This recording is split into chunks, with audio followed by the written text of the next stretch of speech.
We are less than 5 hours from the start of the Iowa caucus. Doors close at 7 p.m. Central Time, 8 p.m. Eastern. What is fascinating about Iowa tonight, you have to admit this, is that it's a really different and unique process in American politics where voters get together and actually talk about the candidates before casting their votes. They have to listen to all of the representatives who happen to be at the precincts where they are voting before they get to vote. Now, many factors will play a role in determining the winner.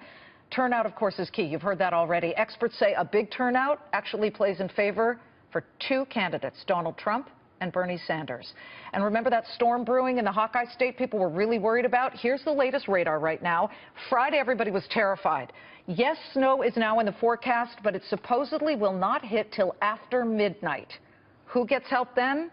We've got live Fox Business team coverage. Peter Barnes is in Des Moines, Iowa, covering the Republican race. James Rosen is at Bernie Sanders' HQ, also in Des Moines.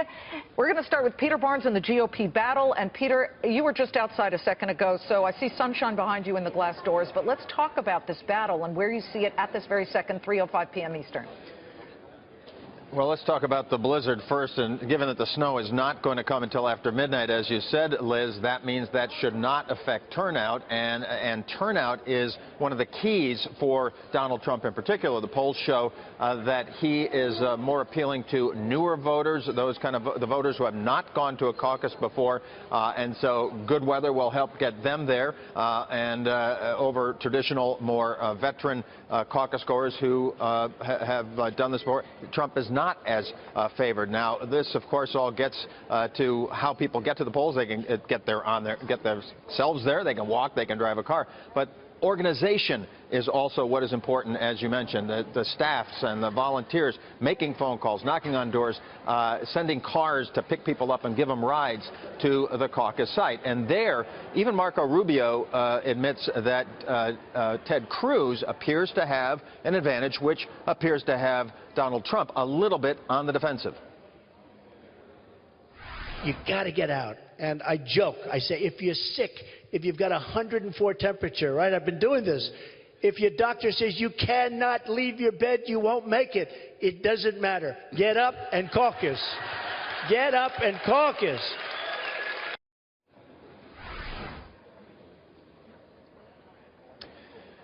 And as far as the blizzard goes, Liz, they say that there are 3 tickets out of Iowa with the snow coming tomorrow, and it could be up to a foot. I'm not sure if any of us will be getting out of Iowa tomorrow. I know, 3 tickets, but guess what? For the candidates, they also say 3 tickets. First class, coach, and standby. Yeah. So the top 3 people are the ones that people will be watching. Peter, thank you very much. And I know you see on our screen, everybody, James Rosen, who's right there in the thick of it at Bernie Sanders' headquarters for the latest on the Democratic side here. James, we found something that apparently they're handing out there. The Bernie Sanders cookie. Now, if you have a cookie, and we can show this to people, if you have a cookie that looks like it's in your image, clearly people are really behind this guy, aren't they?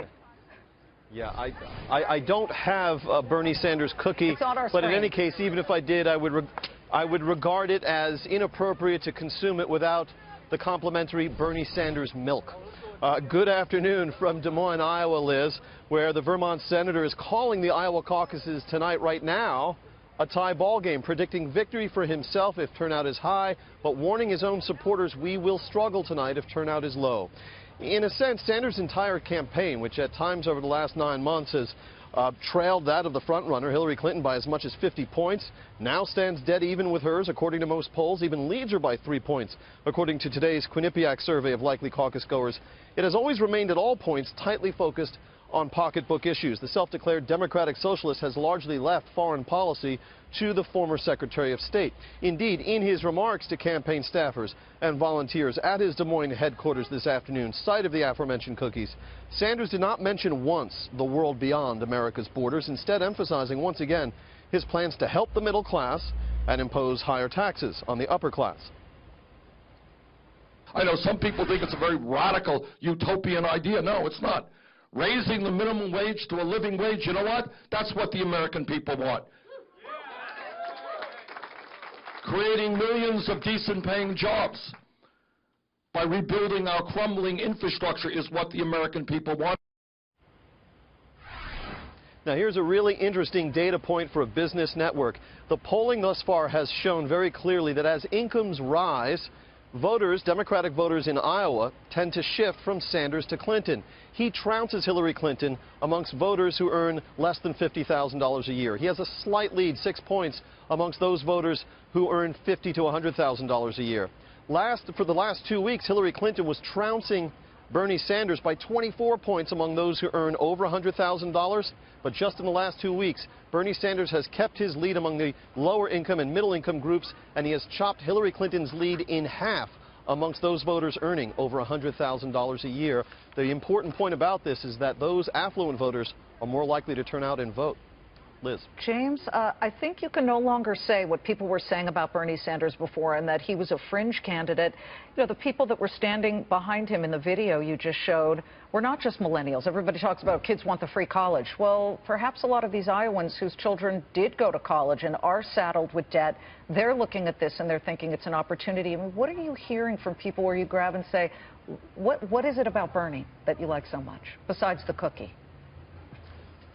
It's really, some would say cynically, a promise of free stuff. People like to hear that they're going to have their college tuition paid for free and so on. But it really has to do with income inequality. Bernie Sanders' whole campaign is really a response to the Great Depression. Barack Obama's was a response to the Iraq War. Things have changed in the Democratic Party, Liz. Oh, they sure have. James, thank you very much. On the ground right there at the Sanders campaign.